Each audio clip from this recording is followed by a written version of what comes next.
जीतू पटवारी जी, उमंग सिंघार जी, अरुण यादव जी, वे बाद में कीजिए, अजय सिंह जी, रमेश बैस जी, हमारे कैंडिडेट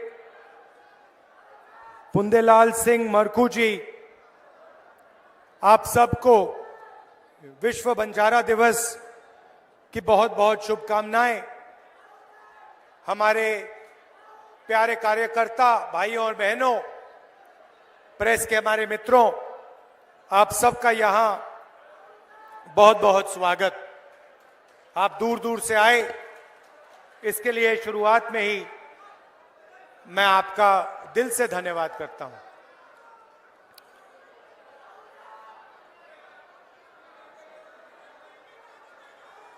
दो विचारधाराओं की लड़ाई चल रही है। एक तरफ कांग्रेस पार्टी, दूसरी तरफ बीजेपी आरएसएस। हम आपको आदिवासी कहते हैं, वो आपको वनवासी कहते हैं। सही? हम आपको आदिवासी कहते हैं, मोदी जी आपको वनवासी कहते हैं। आदिवासी शब्द का मतलब वो लोग जो इस धरती के, इस देश के पहले मालिक थे। आदिवासी शब्द का मतलब आदिवासियों को देश में जल, जंगल और जमीन का अधिकार मिलना चाहिए। क्यों मिलना चाहिए? क्योंकि वो हिंदुस्तान के पहले मालिक और निवासी थे। अब बीजेपी कहती है नहीं, आप लोग आदिवासी नहीं हो, आप लोग वनवासी हो। वनवासी का मतलब वो लोग जो जंगल में रहते हैं। वनवासी का मतलब जो जंगल में रहते हैं, उन्हें ना जमीन का हक है, ना जंगल का हक है, ना जल का हक है। उन्हें कोई अधिकार नहीं मिलने चाहिए। क्यों? क्योंकि वो तो जंगल में रहते हैं। तो ये फर्क है। आप सोचिए, बीजेपी के लोग आपको वनवासी कहते हैं कि आप जंगल में रहते हो। हिंदुस्तान का जंगल एक के बाद एक, एक के बाद एक के बाद एक गायब हो रहा है। जंगल गायब हो जाएगा तो फिर वो आपसे कहेंगे आप वनवासी हो और आपको इस देश में कोई हक नहीं मिलने वाला है। तो ये लड़ाई हो रही है।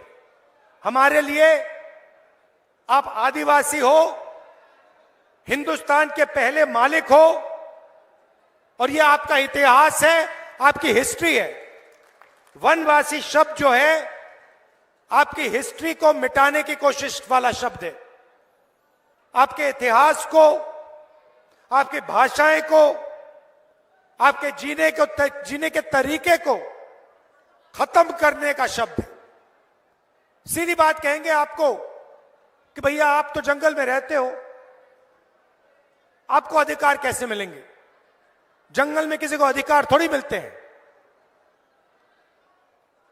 तो यह फर्क है। अब चुनाव का समय है। कांग्रेस पार्टी हिंदुस्तान के गरीब जनता के लिए, आदिवासियों के लिए, पिछड़ों के लिए क्या करने जा रही है, यह मैं आज आपको बताने आया हूं। नरेंद्र मोदी जी ने 22-25 लोगों का 16 लाख करोड़ रुपया कर्जा माफ किया है। आम आदमी से आप कहो कि भैया 16 लाख रुपए कितना होता है, वो आपको बता नहीं पाएगा। इतना पैसा होता है कि आपको और हमें समझ ही नहीं आता कितना पैसा। तो मैं आपको बताता हूं, मनरेगा को चलाने में 65,000 करोड़ रुपए लगते हैं। नरेंद्र मोदी जी ने 22-25 लोगों के लिए 24 साल का मनरेगा का पैसा कर्जे में माफ कर दिया। हिंदुस्तान के गरीब लोग कर्जा माफी मांगते हैं, किसान कर्जा माफी मांगते हैं, स्टूडेंट्स बैंक का कर्जा माफ करने की बात करते हैं। नरेंद्र मोदी कहते हैं नहीं। मगर हिंदुस्तान के अरबपति जिनके पास सब कुछ है, उनके लिए नरेंद्र मोदी जी ने 24 साल का मनरेगा माफ किया। आज की हालत में आपको बताता हूं, हिंदुस्तान में 22 लोग ऐसे हैं जिनके पास उतना ही धन है जितना हिंदुस्तान के 70 करोड़ लोगों के पास है। एक तरफ 22 लोग अरबपति, प्राइवेट हवाई जहाज, और दूसरी तरफ 70 करोड़ लोग। जितना पैसा इनके पास उतना पैसा उनके पास। तो अगर नरेंद्र मोदी जी अरबपतियों को पैसा दे सकते हैं, तो कांग्रेस पार्टी गरीबों को, किसानों को, आदिवासियों को, पिछड़ों को, दलितों को, गरीब जनरल कास्ट के लोगों को भी पैसा दे सकती है। तो सबसे क्रांतिकारी कदम, शायद दुनिया में पहली बार कोई भी पार्टी ऐसा कदम लेने जा रही है। महालक्ष्मी योजना हिंदुस्तान के हर गरीब परिवार में एक महिला को कांग्रेस पार्टी 1 साल में 1 लाख रुपए बैंक अकाउंट में डालने जा रही है। हर महीने आपके बैंक अकाउंट में, हर महीने आपके बैंक अकाउंट में हजारों रुपए आएगा। 1 साल में टोटल 1 लाख रुपए हर गरीब परिवार के बैंक अकाउंट में जाएगा, महिला के बैंक अकाउंट में जाएगा।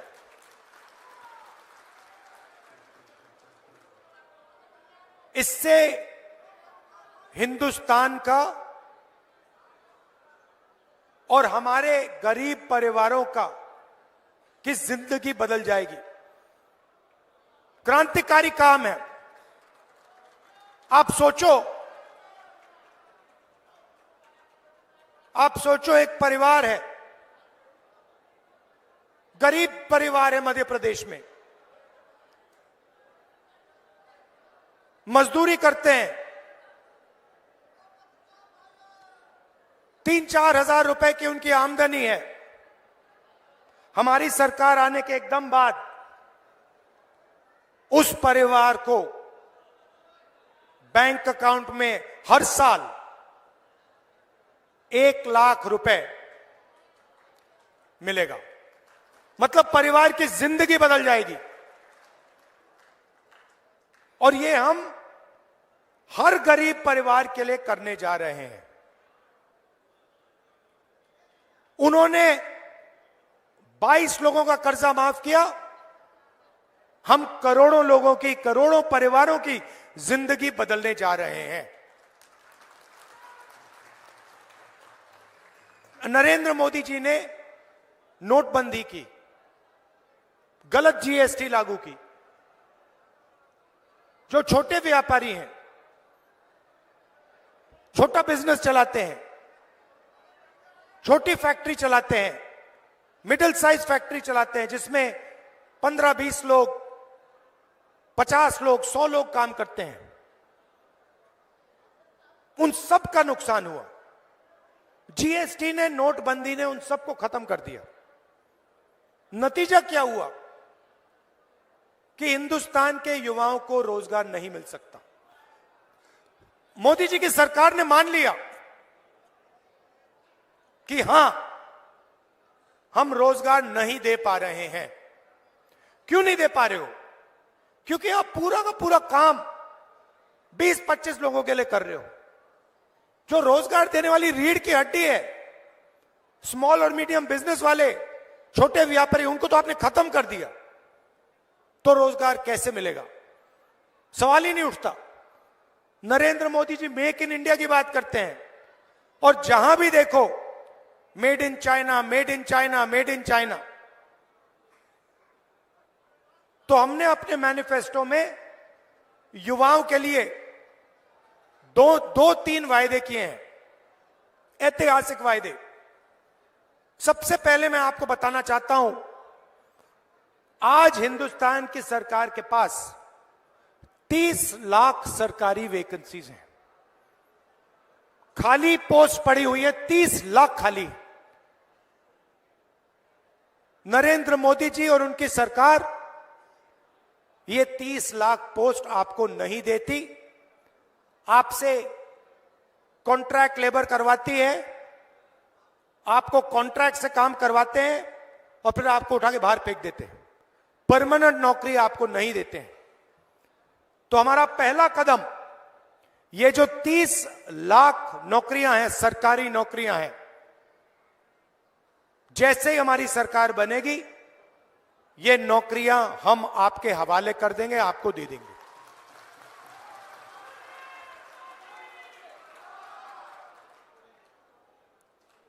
अब एक शब्द होता है अप्रेंटिसशिप, अंग्रेजी शब्द होता है। इसका मतलब मैं थोड़ा आपको बताना चाहता हूं। जो अमीर घर के बच्चे होते हैं,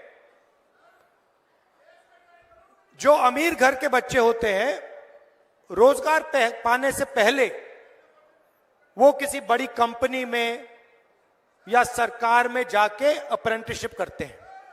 भैया ठहर जाइए, डिस्टर्ब मत कीजिए। वो किसी बड़ी कंपनी में जाके 1 साल के लिए, 6 महीने के लिए, 3 महीने के लिए ट्रेनिंग करते हैं, काम करते हैं, और इसके लिए उनको पैसा मिलता है। आजकल हिंदुस्तान में अमीर लोगों के बेटे ये करते हैं। अब हमने मैनिफेस्टो में निर्णय ले लिया है, जैसे हमने मनरेगा किया, गरीबों को रोजगार का अधिकार दिया, वैसे ही हम हिंदुस्तान के सब युवाओं को अप्रेंटिसशिप का अधिकार देने जा रहे हैं। इसका मतलब हिंदुस्तान के गरीब से गरीब युवा को अप्रेंटिसशिप का अधिकार मिलेगा। मतलब क्या होगा? प्राइवेट कंपनियों में, सरकारों में, बड़ी बड़ी संस्थाओं में हिंदुस्तान के गरीब युवा अप्रेंटिसशिप कर पाएंगे। उनको 1 साल की ट्रेनिंग मिलेगी और उस साल के लिए उनको 1 लाख रुपए सैलरी में दिया जाएगा। और ये, भैया उसको चुप करो, और ये अधिकार होगा। जैसे मनरेगा अधिकार है, वैसे ही ये अधिकार होगा। जब आप अप्रेंटिसशिप मांगोगे, दुनिया की कोई भी शक्ति आपको मना नहीं कर पाएगी। तो ये हम करने जा रहे हैं। जब मैं मध्य प्रदेश में यात्रा में निकला, तो बहुत सारे युवाओं ने कहा कि देखिए, हम काम करते हैं, पढ़ाई करते हैं, और एग्जाम से 1-2 दिन पहले पेपर लीक हो जाता है। बेईमानी से स्टूडेंट्स बेईमानी करके एग्जाम पास कर लेते हैं, और जो ईमानदारी से काम करता है वो देखता रह जाता है। इसीलिए हम पेपर लीक के खिलाफ एक नया कानून लाएंगे। सख्त से सख्त कार्रवाई होगी, और जो भी पेपर लीक करेगा उसके खिलाफ एकदम कार्रवाई होगी। और जो प्राइवेट आजकल जो नई बात निकली है कि पेपर को प्राइवेट कंपनियां चेक कर रही हैं, इसको हम बंद कर देंगे। कोई भी प्राइवेट कंपनी पेपर को चेक नहीं कर पाएगी।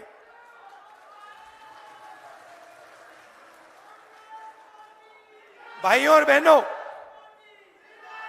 मैंने आपको महालक्ष्मी योजना के बारे में बोला और युवाओं को जो रोजगार देने की बात हम कर रहे हैं, अप्रेंटिसशिप का कानून, अप्रेंटिसशिप का अधिकार, उसके बारे में बोला। अब मैं आपको किसानों के बारे में बोलना चाहता हूं। नरेंद्र मोदी जी किसान विरोधी कानून लाए और देश के सारे किसान उस कानून के खिलाफ खड़े हो गए। पंजाब, हरियाणा, मध्य प्रदेश, कर्नाटक, महाराष्ट्र, हर प्रदेश के किसान खड़े हो गए। उन्होंने कानून को रद्द करवाया। नरेंद्र मोदी अरबपतियों का कर्जा माफ कर देते हैं, मगर किसानों का ना कर्जा माफ होता है, ना किसानों को सही दाम मिलता है। किसान कोई फ्री गिफ्ट नहीं मांग रहा है, किसान कोई तोहफा नहीं मांग रहा है। किसान सिर्फ यह कह रहा है कि अगर अरबपतियों का कर्जा माफ हो सकता है तो हमारा भी कर्जा माफ होना चाहिए। और अगर बड़ी बड़ी कंपनियों को उनके प्रोडक्ट्स के लिए सही दाम मिल सकता है तो हिंदुस्तान के किसान को भी सही दाम मिलना चाहिए।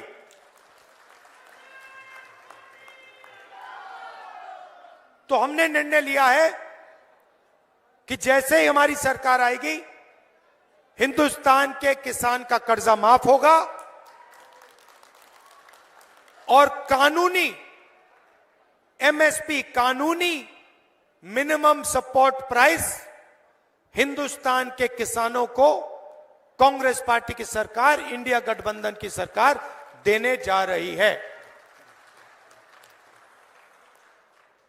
थोड़ा सा मैं आदिवासियों के बारे में बोलना चाहता हूं। आपके लिए कांग्रेस पार्टी क्या करने जा रही है। सबसे पहले जो भी आपकी जमीन की क्लेम्स हैं, फॉरेस्ट राइट एक्ट के मुताबिक जो भी जमीन पर आपका हक बनता है, उन सब क्लेम्स को हम 1 साल के अंदर सेटल करवा देंगे।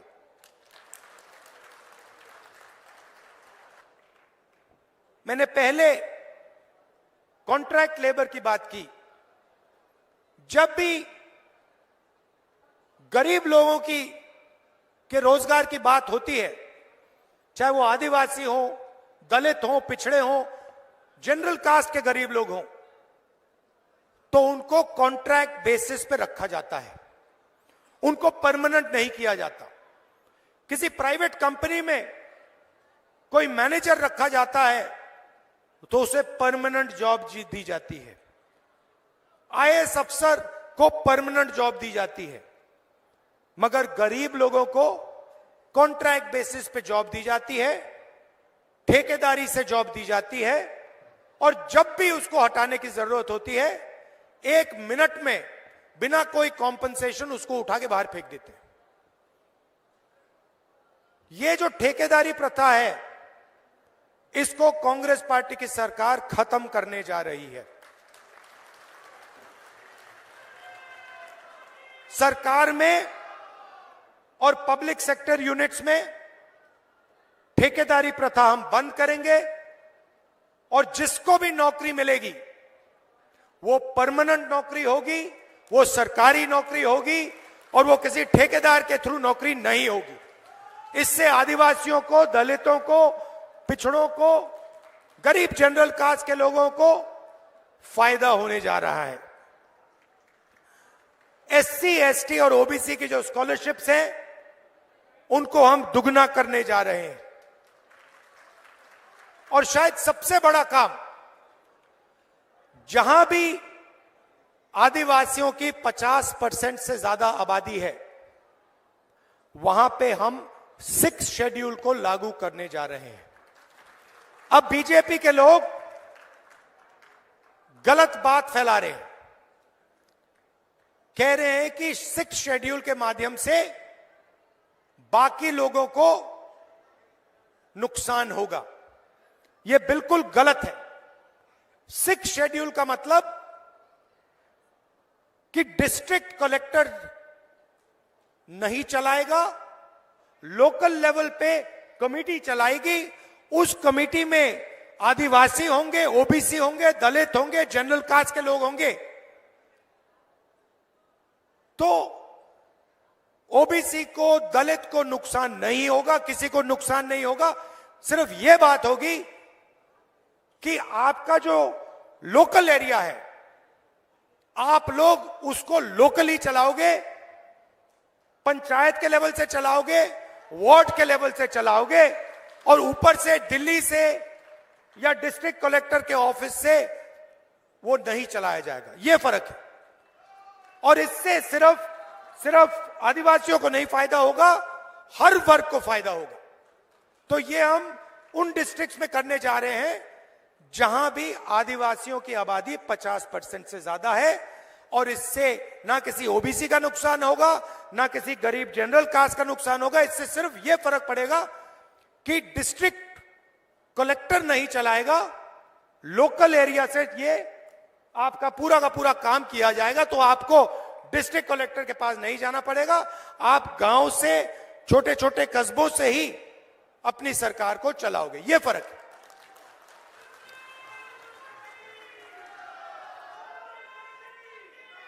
भाई और बहनों, आपने देखा होगा, मैंने शुरुआत में आदिवासी और वनवासी की बात की।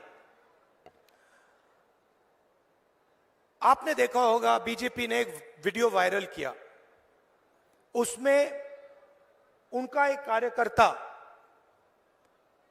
एक आदिवासी युवा पर, हिंदुस्तान के भविष्य पर पेशाब कर रहा था। आपने देखा होगा, देखा? पूरे हिंदुस्तान में उन्होंने ये वीडियो फैलाया।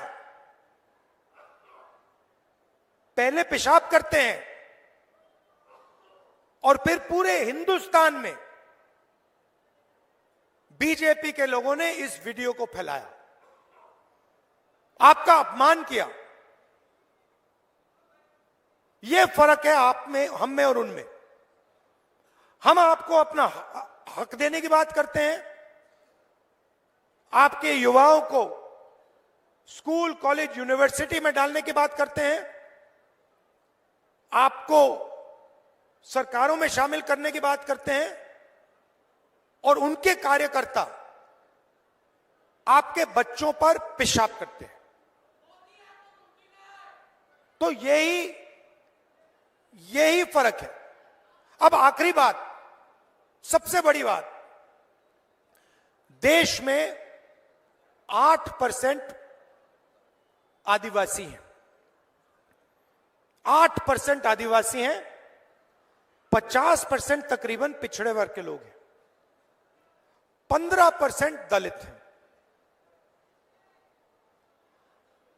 आप हिंदुस्तान की सबसे बड़ी कंपनियों की लिस्ट निकालो, 200 सबसे बड़ी कंपनियों की लिस्ट निकालो, उनके मालिकों के नाम की लिस्ट निकालो। इन कंपनियों में आपको एक आदिवासी नहीं मिलेगा, एक दलित नहीं मिलेगा, एक पिछड़ा नहीं मिलेगा। ये हमारे मीडिया के कैमरा लिए लोग खड़े हैं, इनके मालिकों में आपको एक आदिवासी नहीं मिलेगा, एक दलित नहीं मिलेगा, एक पिछड़ा नहीं मिलेगा, एक गरीब नहीं मिलेगा। इसीलिए ये आपकी बात नहीं करते, इसीलिए कभी भी ये किसानों की बात नहीं करेंगे, मजदूरों की बात नहीं करेंगे, कॉन्ट्रैक्ट लेबर की बात नहीं करेंगे। 16 लाख करोड़ रुपए जो नरेंद्र मोदी ने माफ किया, वो कभी नहीं करेंगे, क्योंकि ये आपका औजार है ही नहीं। ये अरबपतियों का औजार है, ये अदानी का औजार है, ये आपका नहीं। तो हिंदुस्तान की संस्थाओं में अगर आप देखें हिंदुस्तान के प्राइवेट अस्पतालों को देखिए, प्राइवेट कॉलेज, प्राइवेट यूनिवर्सिटी को देखिए, बड़ी बड़ी कंपनियों को देखिए, आपको उनमें ना एक आदिवासी मिलेगा, ना एक पिछड़ा मिलेगा, ना एक दलित मिलेगा, गरीब कास्ट, गरीब जनरल कास्ट का भी नहीं मिलेगा। हिंदुस्तान की सरकार 90 लोग चलाते हैं, आईएएस अफसर हैं, दिल्ली में बैठते हैं, पूरा बजट वो बांटते हैं।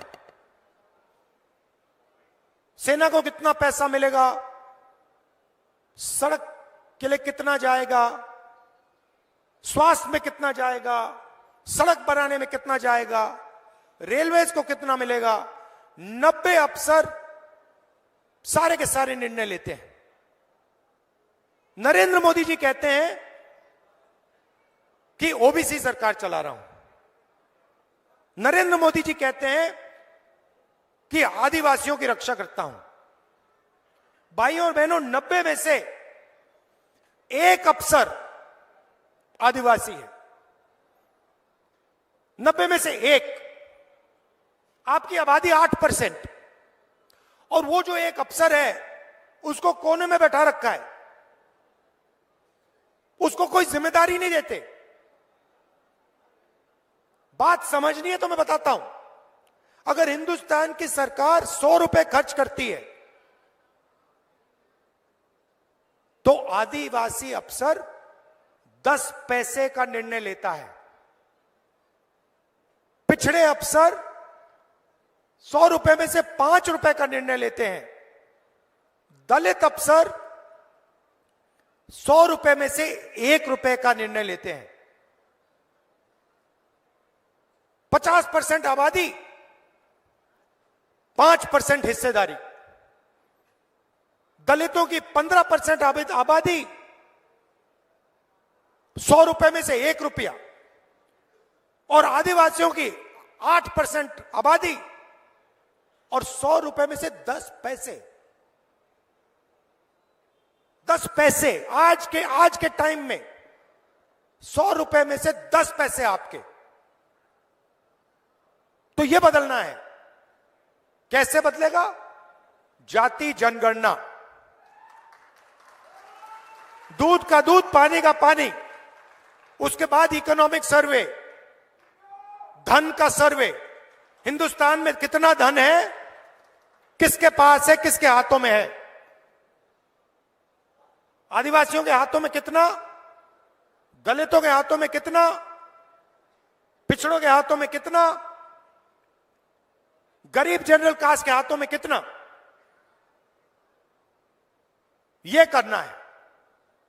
जैसे चोट लगती है, आप अस्पताल जाते हो, डॉक्टर कहता है भैया एक्सरे कराओ। मैं यही कह रहा हूं, हिंदुस्तान में करोड़ों लोगों को चोट लग रही है।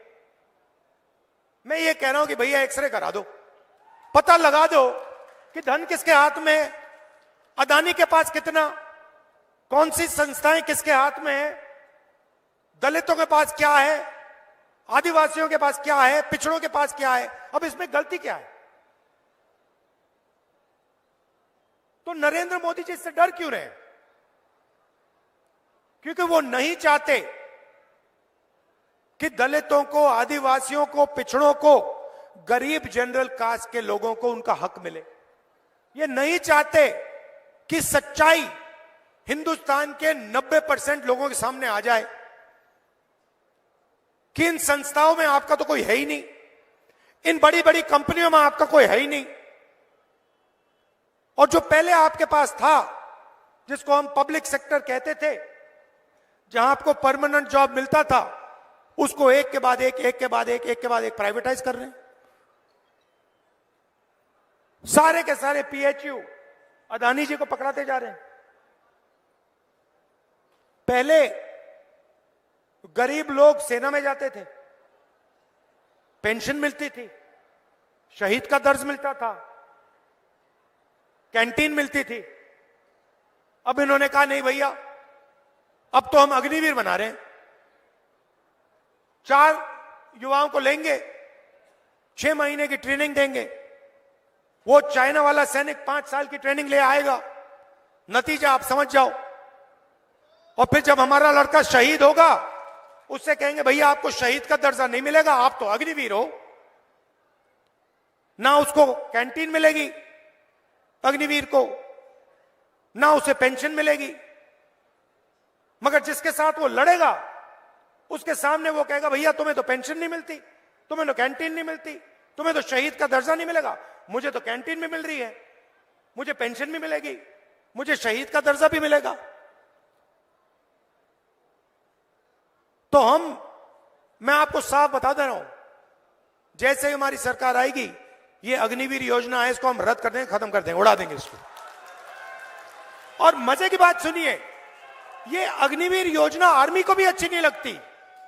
ये अगर आप सेना से पूछें कि आप अग्निवीर को चाहते हो, सेना ही आपको कहेगी नहीं हमें नहीं चाहिए, इससे हमारा नुकसान हो रहा है, इससे देश का नुकसान हो रहा है।